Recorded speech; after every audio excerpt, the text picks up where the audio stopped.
जनक उवाच कथं ज्ञानम् अवाप्नोति कथं मुक्तिर्भविष्यति वैराग्यं च कथं प्राप्तम् एतद् ब्रूहि मम प्रभो। अष्टवक्र उवाच मुक्तिमीच्छसि चेतात विषयान् विषवात्यज क्षमार्जवदया तोष सत्यं पीयूषार्कज। न पृथ्वी न जलं न अग्निः वायुद्यो न वा भवान् येषां साक्षिणम् आत्मानं चिद्रूपं विद्धि मुक्ते। यदि देहं पृथक्कृत्य चित्ति विश्राम्यतिष्ठसि अधुनैव सुखी शान्तो बन्धमुक्तो भविष्यसि। न त्वं विप्रादिको वर्णो नाश्रमी नाक्षगोचर असङ्गोऽसि निराकारो विश्वसाक्षी सुखी भव। धर्माधर्मौ सुखं दुःखं मानसानि न ते विभो न कर्तासि न भोक्तासि मुक्त एवासि सर्वदा।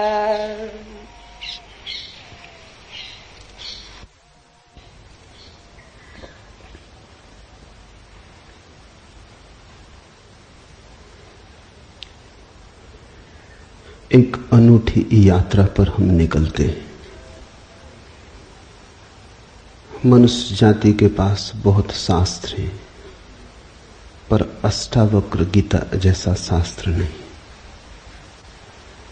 वेद फीके हैं, उपनिषद बहुत धीमी आवाज में बोलते हैं। गीता में भी ऐसा गौरव नहीं जैसा अष्टावक्र की संहिता में। कुछ बात ही अनूठी है। सबसे बड़ी बात तो यह है कि न समाज, न राजनीति, न जीवन की किसी और व्यवस्था का कोई प्रभाव अष्टावक्र के वचनों पर है। इतना शुद्ध भावातीत वक्तव्य है, समय और काल से अतीत, दूसरा नहीं। शायद इसीलिए अष्टावक्र की गीता, अष्टावक्र की संहिता का बहुत प्रभाव नहीं पड़ा। कृष्ण की गीता का बहुत प्रभाव पड़ा। पहला कारण, कृष्ण की गीता समन्वय है। सत्य की उतनी चिंता नहीं जितनी समन्वय की चिंता है। समन्वय का आग्रह इतना गहरा है कि अगर सत्य थोड़ा खो भी जाए तो कृष्ण राजी है। कृष्ण की गीता खिचड़ी जैसी है, इसलिए सभी को भाती है, क्योंकि सभी का कुछ ना कुछ उसमें मौजूद है। ऐसा कोई संप्रदाय खोजना मुश्किल है जो गीता में अपनी वाणी न खोज ले। ऐसा कोई व्यक्ति खोजना मुश्किल है जो गीता में अपने लिए कोई सहारा न खोज ले। इन सब के लिए अष्टावक्र की गीता बड़ी कठिन होगी। अष्टावक्र समन्वयवादी नहीं, सत्यवादी है। सत्य जैसा है वैसा कहा है, बिना किसी लाग लपेट के। सुनने वाले की चिंता नहीं, सुनने वाला समझेगा नहीं समझेगा इसकी भी चिंता नहीं। सत्य का ऐसा शुद्धतम वक्तव्य न पहले कहीं हुआ न फिर बाद में कभी हो सका। कृष्ण की गीता लोगों को प्रिय है क्योंकि अपना अर्थ निकाल लेना बहुत सुगम है। कृष्ण की गीता काव्यात्मक है। 2 2 5 भी हो सकते हैं, 2 2 3 भी हो सकते हैं। अष्टावक्र के साथ कोई खेल संभव नहीं, वहां 2 2 4 ही होते। अष्टावक्र का वक्तव्य शुद्ध गणित का वक्तव्य, वहां काव्य को जरा भी जगह नहीं, वहां कविता के लिए जरा सी भी छूट नहीं। जैसा है वैसा कहा है, किसी तरह का समझौता नहीं। कृष्ण की गीता पढ़ो तो भक्त अपना अर्थ निकाल लेता है, क्योंकि कृष्ण ने भक्ति की भी बात की। कर्मयोगी अपना अर्थ निकाल लेता है, क्योंकि कृष्ण ने कर्मयोग की भी बात की है। ज्ञानी अपना अर्थ निकाल लेता है, क्योंकि कृष्ण ने ज्ञान की भी बात की। कृष्ण कहीं भक्ति को सर्वश्रेष्ठ कहते हैं, कहीं ज्ञान को सर्वश्रेष्ठ कहते हैं, कहीं कर्म को सर्वश्रेष्ठ कहते हैं। कृष्ण का वक्तव्य बहुत राजनीतिक है। वो राजनेता थे, कुशल राजनेता थे। सिर्फ राजनेता थे इतना ही कहना उचित नहीं, कुटिल राजनीतिज्ञ थे, डिप्लोमैट थे। उनके वक्तव्य में बहुत सी बातों का ध्यान रखा गया, इसलिए सभी को गीता भा जाती है। इसलिए तो गीता पर हजारों टीकाएं हैं, अष्टावक्र पर कोई चिंता नहीं करता, क्योंकि अष्टावक्र के साथ राजी होना हो तो तुम्हें अपने को छोड़ना पड़ेगा।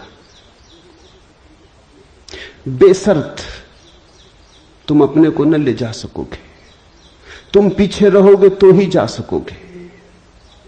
कृष्ण के साथ तुम अपने को ले जा सकते हो। कृष्ण के साथ तुम्हें बदलने की कोई भी जरूरत नहीं। कृष्ण के साथ तुम मौजू पड़ सकते हो। इसलिए सभी सांप्रदायिकों ने कृष्ण की गीता पर टीकाएं लिखी। शंकर ने, रामानुज ने, निम्बारक ने, बल्लभ ने, सबने अपने अर्थ निकाल लिए। कृष्ण ने कुछ ऐसी बात कही है जो बहुअर्थी है, इसलिए मैं कहता हूं काव्यात्मक है। कविता में से मन चाहे अर्थ निकल सकते हैं। कृष्ण का वक्तव्य ऐसा है जैसे वर्षा में बादल गिरते, जो चाहो देख लो। कोई देखता हाथी की सूंड, कोई चाहे गणेश जी को देख ले।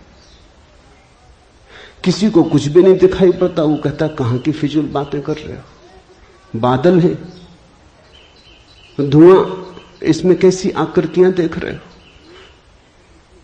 पश्चिम में वैज्ञानिक मन के परीक्षण के लिए स्याही के धब्बे ब्लॉटिंग पेपर पर डाल देते हैं और व्यक्ति को कहते हैं देखो इसमें क्या दिखाई पड़ता है। व्यक्ति गौर से देखता है, उसे कुछ ना कुछ दिखाई पड़ता है। वहां कुछ भी नहीं, सिर्फ ब्लॉटिंग पेपर पर स्याही के धब्बे बेतरतीब फेंके गए, सोच विचार के भी फेंके नहीं गए हैं, ऐसे ही बोतल उड़ेल दी है। लेकिन देखने वाला कुछ ना कुछ खोज लेता है। जो देखने वाला खोजता है वो उसके मन में वो आरोपित कर लेता। तुमने भी देखा होगा, दीवार पर वर्षा का पानी पड़ता है, लकीरें खिंच जाती, कभी आदमी की शक्ल दिखाई पड़ती, कभी घोड़े की शक्ल दिखाई पड़ती। तुम जो देखना चाहते हो आरोपित कर लेते हो। रात के अंधेरे में कपड़ा टंगा है, भूत प्रेत दिखाई पड़ जाते।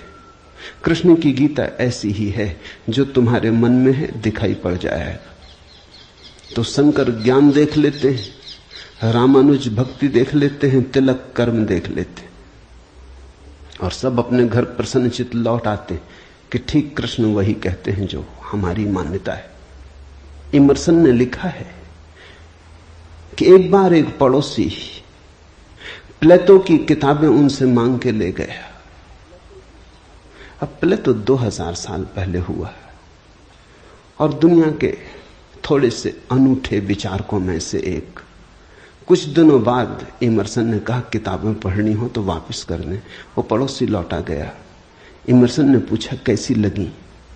उस आदमी ने कहा कि ठीक, इस आदमी प्लेटो के विचार मुझसे मिलते जुलते। कई दफे तो मुझे ऐसा लगा कि इस आदमी को मेरे विचारों का पता कैसे चल गया। प्लेटो 2000 साल पहले हुआ है। इसको शक हो रहा है कि इसने कहीं मेरे विचार तो नहीं चुरा लिए। कृष्ण में ऐसा शक बहुत बार होता है, इसलिए कृष्ण पर सदियां बीत गईं, टीकाएं चलती जाती, हर सदी अपना अर्थ खोज लेती है, हर व्यक्ति अपना अर्थ खोज लेता है। कृष्ण की गीता स्याही के धब्बों जैसी एक कुशल राजनीतिज्ञ का वक्तव्य है। अष्टावक्र की गीता में तुम कोई अर्थ ना खोज पाओगे। तुम अपने को छोड़ के चलोगे तो ही अष्टावक्र की गीता स्पष्ट होगी। अष्टावक्र का सुस्पष्ट संदेश है, उसमें जरा भी तुम अपनी व्याख्या ना डाल सकोगे, इसलिए लोगों ने टीकाएं नहीं लिखी। टीका लिखने की जगह नहीं है, तोड़ने मड़ोड़ने का उपाय नहीं है, तुम्हारे मन के लिए सुविधा नहीं है कि तुम कुछ डाल दो। अष्टावक्र ने इस तरह से वक्तव्य दिया है कि सदियां बीत गई, उस वक्तव्य में कोई कुछ जोड़ नहीं पाया, घटा नहीं पाया। बहुत कठिन है ऐसा वक्तव्य देना, शब्द के साथ ऐसी कुशलता बड़ी कठिन है। इसलिए मैं कहता हूं एक अनूठी यात्रा तुम शुरू कर रहे हो। अष्टावक्र में राजनीतिज्ञों की कोई उत्सुकता नहीं, न तिलक की, न अरविंद की, न गांधी की, न विनोबा की, किसी की कोई उत्सुकता नहीं, क्योंकि तुम अपना खेल ना खेल पाओगे। तिलक को उकसाना है देशभक्ति, उठाना है कर्म का ज्वार। कृष्ण की गीता सहयोगी बन जाती। कृष्ण हर किसी को कंधा देने को तैयार है। कोई भी चला लो गोली उनके कंधे पर रख के, वो राजी। कंधा उनका, पीछे छिपने की तुम्हें सुविधा है, और उनके पीछे से गोली चलाओ तो गोली भी बहुमूल्य मालूम पड़ती। अष्टावक्र किसी को कंधे पे हाथ भी नहीं रखने देते। इसलिए गांधी की कोई उत्सुकता नहीं, तिलक की कोई उत्सुकता नहीं, अरविंद विनोबा को कुछ लेना देना नहीं, क्योंकि तुम कुछ थोप ना सकोगे। राजनीति की सुविधा नहीं है। अष्टावक्र राजनीतिक पुरुष नहीं, ये पहली बात ख्याल में रख लेनी जरूरी है। ऐसा सुस्पष्ट खुले आकाश जैसा वक्तव्य जिसमें बादल है ही नहीं, तुम कोई आकृति देख ना पाओगे। आकृति छोड़ोगे, सब बनोगे निराकार, अरूप के साथ जोड़ोगे संबंध, तो अष्टावक्र समझ में आएंगे। अष्टावक्र समझना चाहो तो ध्यान की गहराई में उतरना होगा, कोई व्याख्या से काम होने वाला नहीं। और ध्यान के लिए भी अष्टावक्र नहीं कहते कि तुम बैठ के राम राम जपो। अष्टावक्र कहते हैं तुम कुछ भी करो वो ध्यान ना होगा। करता जहां है वहां ध्यान कैसा? जब तक करना है तब तक भ्रांति है, जब तक करने वाला मौजूद है तब तक अहंकार मौजूद है। अष्टावक्र कहते हैं साक्षी हो जाना है ध्यान। जहां कर्ता छूट जाता तुम सिर्फ देखने वाले रह जाते। दृष्टा मात्र, दृष्टा मात्र हो जाने में ही दर्शन है, दृष्टा मात्र हो जाने में ही ध्यान है, दृष्टा मात्र हो जाने में ही ज्ञान है।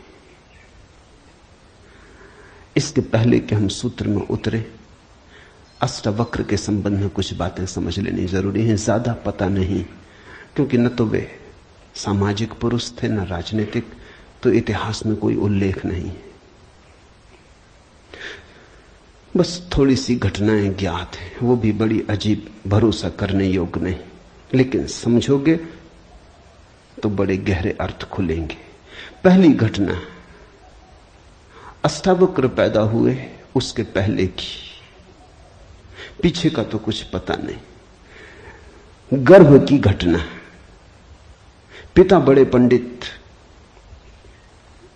अष्टावक्र मां के गर्भ में, पिता रोज वेद का पाठ करते और अष्टावक्र गर्भ में सुनते। एक दिन अचानक गर्भ से आवाज आती कि रुको भी, ये सब बकवास है। ज्ञान इसमें कुछ भी नहीं, बस शब्दों का संग्रह। शास्त्र में ज्ञान कहां? ज्ञान स्वयं में। शब्द में सत्य कहां? सत्य स्वयं में।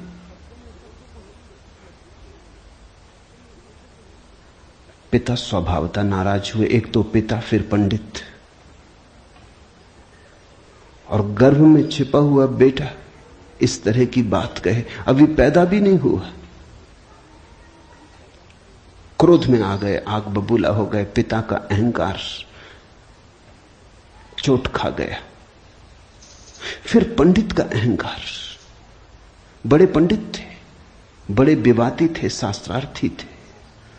क्रोध में अभिशाप दे दिया कि जब पैदा होगा तो 8 अंगों से टेढ़ा होगा, इसलिए नाम अष्टावक्र। 8 जगह से कुबड़े पैदा हुए, 8 जगह से ऊंट की भांति इर्छे तिरछे। पिता ने क्रोध में शरीर को विक्षत कर दिया। ऐसी और भी कथाएं हैं। कहते हैं बुद्ध जब पैदा हुए तो खड़े खड़े पैदा हुए।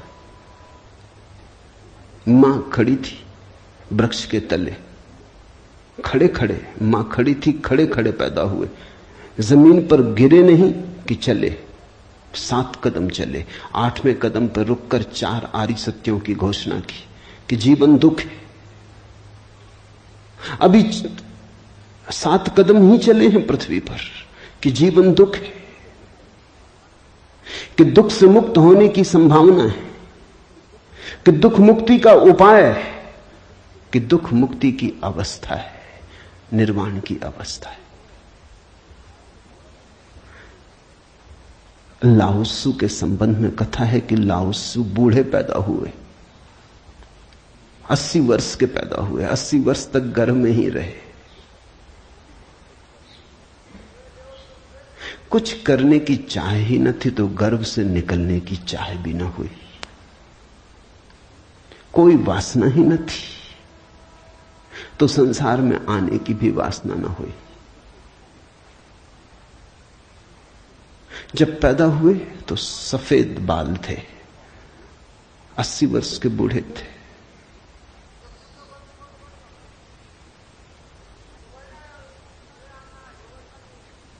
जरथुस्त्र के संबंध में कथा है कि जब जरथुस्त्र पैदा हुए तो पैदा होते से ही खिलखिला के हंसे, मगर इन सबको मात कर दिया अष्टावक्र ने।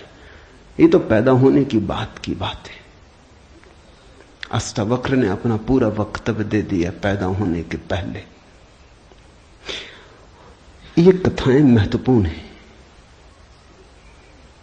इन कथाओं में इन व्यक्तियों के जीवन की सारी सार संपदा है, निचोड़ है। बुद्ध ने जो जीवन भर में कहा उसका निचोड़। बुद्ध ने अष्टांगिक मार्ग का उपदेश दिया तो 7 कदम चले, 8वें पर रुक गए। 8 अंग हैं कुल। पहुंचने की अंतिम अवस्था है सम्यक समाधि। उस समाधि की अवस्था में ही पता चलता है जीवन के पूरे सत्य का। वो 4 आर्य सत्यों की घोषणा करती। लाओत्सु बूढ़ा पैदा हुआ। लोगों को 80 साल लगते हैं, तब भी ऐसी समझ नहीं आ पाती। बूढ़े होकर भी लोग बुद्धिमान कहां हो पाते। बूढ़ा होना और बुद्धिमान होना पर्यायवाची तो नहीं। बाल तो धूप में भी पकाए जा सकते हैं। लाओत्सु की कथा इतना ही कहती है कि अगर जीवन में त्वरा हो तीव्रता हो तो जो 80 साल में घटता है वो एक क्षण में घट सकता है। प्रज्ञा की तीव्रता हो तो एक क्षण में घट सकता है। बुद्धि मलिन हो तो 80 साल में भी कहां घटता है। जरथुस्त्र जन्म के साथ ही हंसे। जरथुस्त्र का धर्म अकेला धर्म है दुनिया में जिसको हंसता हुआ धर्म कह सकते। अति पार्थिव पृथ्वी का धर्म है। इसलिए तो पारसी दूसरे धार्मिकों को धार्मिक नहीं मालूम होते, नाचते गाते प्रसन्न। जरथुस्त्र का धर्म हंसता हुआ धर्म है, जीवन के स्वीकार का धर्म है, निषेध नहीं है, त्याग नहीं है। तुमने कोई पारसी साधु देखा? नंग धड़ंग खड़ा हो जाए, छोड़ दे, धूप में खड़ा हो जाए, धूनी रमा के बैठ जाए? नहीं, पारसी धर्म में जीवन को सताने, कष्ट देने की कोई व्यवस्था नहीं। जरथुस्त्र का सारा संदेश यही है कि जब हंसते हुए परमात्मा को पाया जा सकता है तो रोते हुए क्यों पाना। जब नाचते हुए पहुंच सकते हैं उस मंदिर तक तो नाहक कांटे क्यों बोने। जब फूलों के साथ जाना हो सकता है तो ये दुखवाद क्यों। इसलिए ठीक है, प्रतीक ठीक है कि जरथुस्त्र पैदा होते हंसे।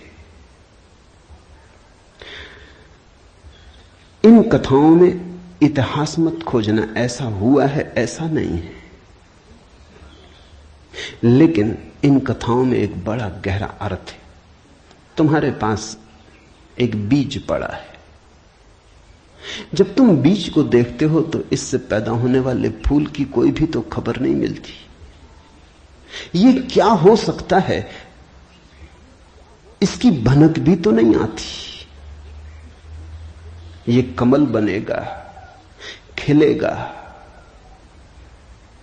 जल में रहेगा और जल से अछूता रहेगा, सूरज की किरणों पर नाचेगा और सूरज भी ईर्ष्यालु होगा इसके सौंदर्य से, इसकी कोमलता से, इसके अपूर्व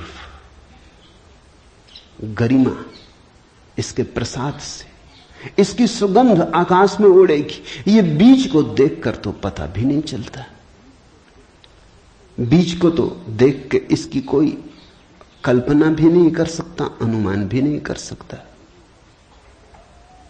लेकिन एक दिन ये घटता है तो दो तरह से हम सोच सकते हैं।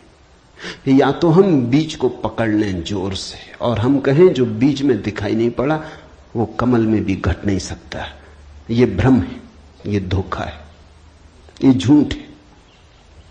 जिनको हम तर्कनिष्ठ कहते हैं, संदेहशील कहते हैं, उनका यही आधार है। वो कहते हैं जो बीज में नहीं दिखाई पड़ा वो फूल में हो नहीं सकता, कहीं भ्रांति हो रही है। इसलिए संदेहशील व्यक्ति बुद्ध को मान नहीं पाता, महावीर को स्वीकार नहीं कर पाता, जीसस को अंगीकार नहीं कर पाता, क्योंकि वो कहते हैं हमने जाना इनको। जीसस अपने गांव में आए, बड़े हैरान हुए, गांव के लोगों ने कोई चिंता ही न की। जीसस का वक्तव्य है कि पैगंबर की अपने गांव में पूजा नहीं होती। कारण क्या रहा होगा, क्यों नहीं होती गांव में पूजा पैगंबर की? गांव के लोगों ने बचपन से देखा, बड़े ही जोसेफ का लड़का है, लकड़ियां ढोते देखा, रिंदा चलाते देखा, लकड़ियां चीरते देखा, पसीने से लथपथ देखा, सड़कों पर खेलते देखा, झगड़ते देखा। गांव के लोग इसे बचपन से जानते हैं, बीज की तरह देखा। आज अचानक ये हो कैसे सकता है कि परमात्मा का पुत्र हो गए? नहीं, जिसने बीज को देखा है वो फूल को मान नहीं पाता। वो कहता है जरूर धोखा होगा, बेईमानी होगी, ये आदमी पाखंडी है। बुद्ध अपने घर वापस लौटे तो पिता, सारी दुनिया को जो दिखाई पड़ रहा था वो पिता को दिखाई नहीं पड़ा। सारी दुनिया अनुभव कर रही थी एक प्रकाश, दूर दूर तक खबरें जा रही थी, दूर देशों से लोग आने शुरू हो गए थे। लेकिन जब वो वापस बुद्ध घर आए 12 साल बाद, तो पिता ने कहा मैं तुझे अभी भी क्षमा कर सकता हूं, यद्यपि तूने काम तो बुरा किया है, सताया तो तूने हमें, अपराध तो तूने किया, लेकिन मेरे पास पिता का हृदय, मैं माफ कर दूंगा, द्वार तेरे लिए खुले, मगर फेंक ये भिक्षा का पात्र, हटा ये भिक्षु का वेश, ये सब नहीं चलेगा। तो वापस लौटा, ये राज्य तेरा है, मैं बूढ़ा हो गया, इसको कौन संभालेगा? हो गया बचपना बहुत, अब बंद करो ये सब खेल। बुद्ध ने कहा, कृपा कर मुझे देखें तो, जो गया था वो वापस नहीं आया है, ये कोई और ही आया है जो आपके घर पैदा हुआ था, वही वापस नहीं आया है, ये कोई और ही आया है, बीज फूल होके आया है। गौर से तो देखो, पिता ने कहा तू मुझे सिखाने चला है। पहले दिन से जब तू पैदा हुआ था तब से तुझे जानता हूं। किसी और को धोखा देना, किसी और को समझा लेना, भ्रम में डाल देना, मुझे तू भ्रम में न डाल पाएगा। मैं फिर कहता हूं, मैं तुझे भली भांति जानता हूं, मुझे कुछ सिखाने को चेष्टा मत कर, क्षमा करने को मैं राजी हूं। बुद्ध ने कहा, आप और मुझे जानते हैं, मैं तो स्वयं को भी नहीं जानता था, अभी अभी किरणें उतरी हैं और स्वयं को जानो, क्षमा करे। लेकिन ये मुझे कहना ही पड़ेगा कि जिसको आपने देखा वो मैं नहीं हूं, और जहां तक आपने देखा वो मैं नहीं हूं। बाहर बाहर आपने देखा, भीतर आपने कहां देखा? मैं आपसे पैदा हुआ हूं, लेकिन आपने मुझे निर्मित नहीं किया। मैं आपसे आया हूं जैसे एक रास्ते से कोई राहगीर आता है, लेकिन रास्ता और राहगीर का क्या लेना देना? कल रास्ता कहने लगे कि मैं तुझे पहचानता हूं, तू मेरे हिस्से तो होकर आया। ऐसे ही आप कह रहे हैं, आपके पहले भी मैं था, जन्मों जन्मों से मेरी यात्रा चल रही, आपसे गुजरा जरूर, ऐसा मैं औरों से भी गुजरा हूं, और भी मेरे पिता थे, और भी मेरी माताएं थी, लेकिन मेरा होना बड़ा अलग थलग है, कठिन है, बहुत अति कठिन है। अगर बीज देखा तो फूल पे भरोसा नहीं आता। एक तो ढंग है अश्रद्धालु का, तर्कवादी का, संदेहशील का, कि वो कहता है बीज को हम पहचानते हैं तो फूल हो नहीं सकता, हम कीचड़ को जानते हैं, उस कीचड़ से कमल हो कैसे सकता है? सब गलत, सपना होगा, भ्रांति होगी, किसी मोहजाल में पड़ गए होगे, किसी ने धोखा दे दिया, कोई जादू, कोई तिलिस्म। एक तो ये रास्ता है, एक रास्ता है श्रद्धालु का, प्रेमी का, भक्त का, सहानुभूति से भरे हृदय का। वो फूल को देखता है और फूल से पीछे की तरफ यात्रा करता है। वो कहता है जब फूल में ऐसा सुगंध हुई, जब फूल में ऐसी विभा प्रकट हुई, जब फूल में ऐसी प्रतिभा, जब फूल में ऐसा कुंवारापन दिखा, तो जरूर बीज में भी रहा होगा, क्योंकि जो फूल में हुआ है वो बीज में न हो तो हो ही नहीं सकता। ये सारी कथाएं घटी हैं, ऐसा नहीं। जिन्होंने अष्टावक्र के फूल को देखा, उनको ये ख्याल में आया कि जो आज हुआ है वो कल भी रहा होगा, छिपा था, अवगुंठित था, पर्दे में पड़ा था। जो आज है, अंत में है, वो प्रथम भी रहा होगा। जो मृत्यु के क्षण में दिखाई पड़ रहा है, वो जन्म के क्षण में भी मौजूद रहा होगा, अन्यथा पैदा कैसे होता? तो एक तो ढंग है फूल से पीछे की तरफ देखना, और एक है बीज से आगे की तरफ देखना। गौर से देखो तो दोनों में सारसूत्र एक ही है, दोनों की आधार भित्ति एक ही है, लेकिन कितना जमीन आसमान का अंतर हो जाता है। जो बीज वाला है वो भी ये कह रहा है कि जो बीज में नहीं है वो फूल में कैसे हो सकता है, ये उसका तर्क है। फूल वाला भी यही कह रहा है, वो कह रहा है जो फूल में है वो बीज में भी होना ही चाहिए। दोनों का तर्क तो एक है, लेकिन दोनों के देखने के ढंग अलग है। बड़ी अड़चन। मुझसे कोई पूछता था कि आपके साथ बचपन में बहुत लोग पढ़े होंगे, स्कूल में, कॉलेज में, वे दिखाई नहीं पड़ते, वे कैसे दिखाई पड़ सकते? उनको बड़ी अड़चन है, वो भरोसा नहीं कर सकते, अति कठिन है उन्हें। कल ही मेरे पास रायपुर से किसी ने एक अखबार भेजा, श्री हरशंकर परसाई ने एक लेख मेरे खिलाफ लिखा है। वो मुझे जानते हैं, कॉलेज के दिनों से जानते हैं, हिंदी के मूर्धन्य व्यंग लेखक के।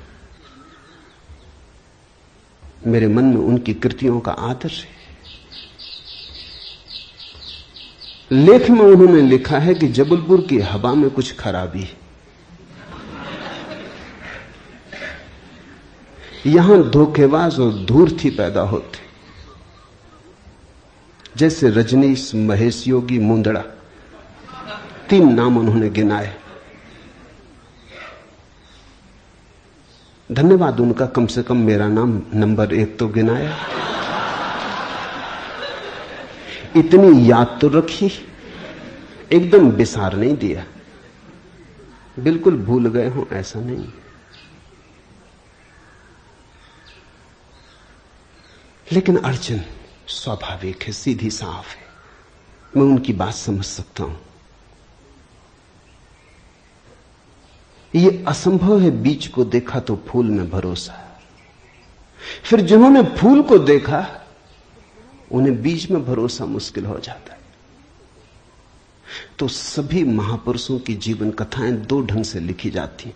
जो उनके विपरीत हैं वो बचपन से यात्रा शुरू करते हैं, जो उनके पक्ष में है वो अंत से यात्रा शुरू करते हैं और बचपन की तरफ जाते हैं।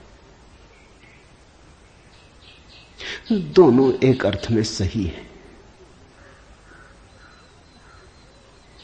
लेकिन जो बचपन से यात्रा करके अंत की तरफ जाते हैं वो वंचित रह जाते हैं।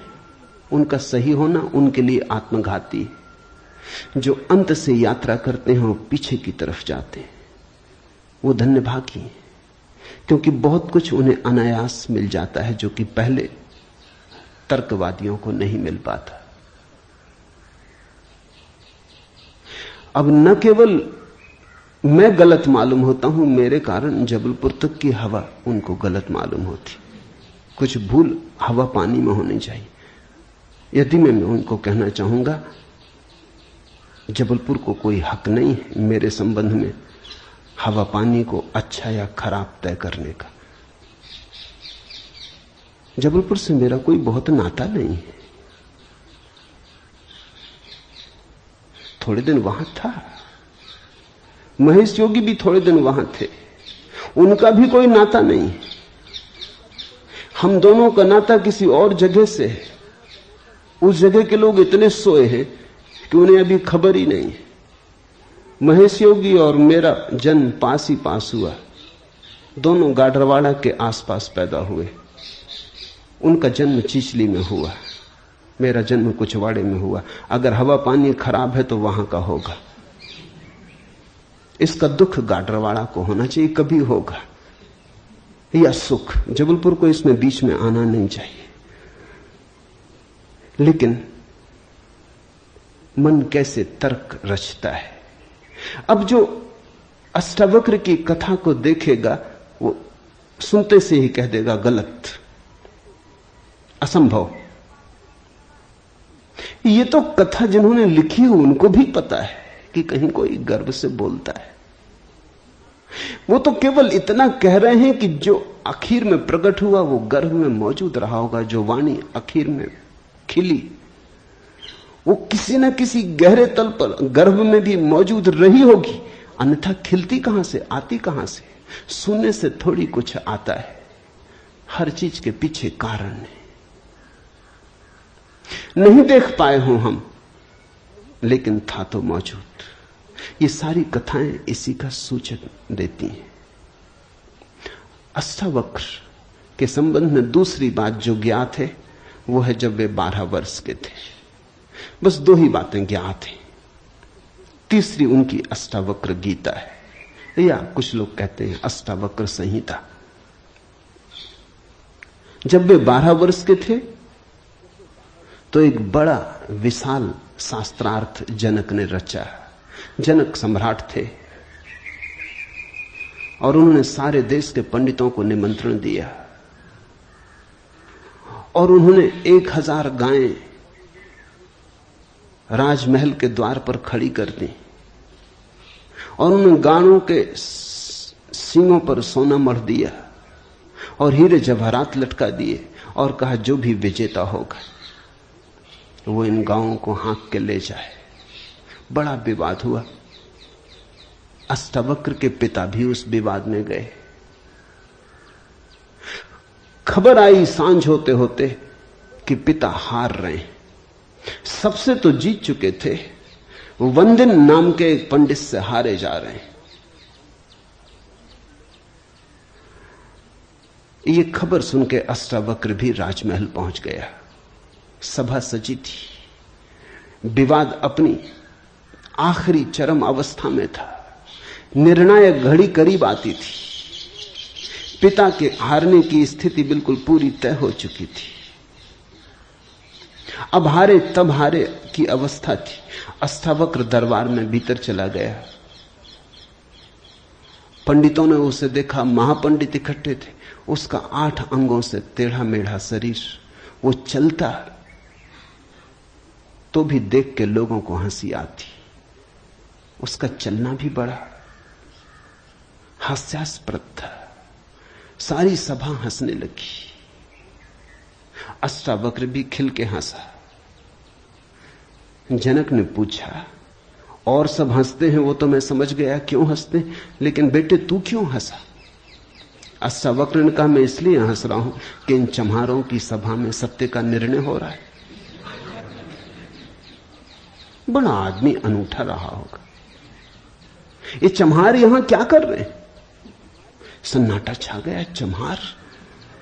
सम्राट ने पूछा, तेरा मतलब? उसने कहा, सीधी सी बात है, इनको चमड़ी ही दिखाई पड़ती है, मैं नहीं दिखाई पड़ता। मुझसे सीधा साधा आदमी खोजना मुश्किल है, वो तो इनको दिखाई ही नहीं पड़ता। इनको आड़ा टेढ़ा शरीर दिखाई पड़ता है। ये चम्हार है, ये चमड़ी के पारखी। राजन, मंदिर के टेढ़े होने से कहीं आकाश टेढ़ा होता है?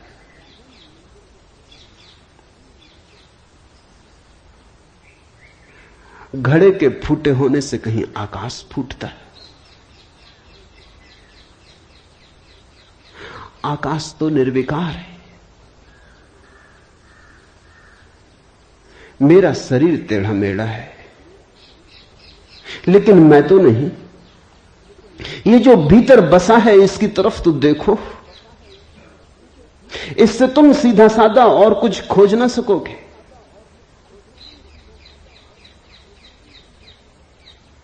ये बड़ी चौंकाने वाली घोषणा थी। सन्नाटा छा गया होगा। जनक प्रभावित हुआ, झटका खाया। निश्चित ही कहां चम्हारों की भीड़ इकट्ठी करके बैठा है। खुद पे भी पश्चाताप हुआ, अपराध लगा कि मैं भी हंसा। उस दिन तो कुछ न कहते बना, लेकिन दूसरे दिन सुबह जब सम्राट घूमने निकला था तो राह पर अष्टावक्र दिखाई पड़ा। उतरा, घोड़े से पैरों में गिर पड़ा। सबके सामने तो हिम्मत न जुटा पाया। एक दिन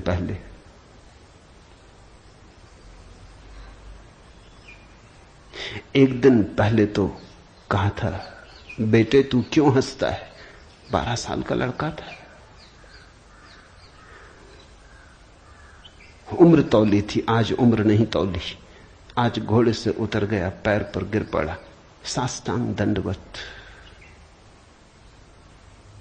और कहा, पधारें राजमहल, मेरी जिज्ञासाओं का समाधान करें।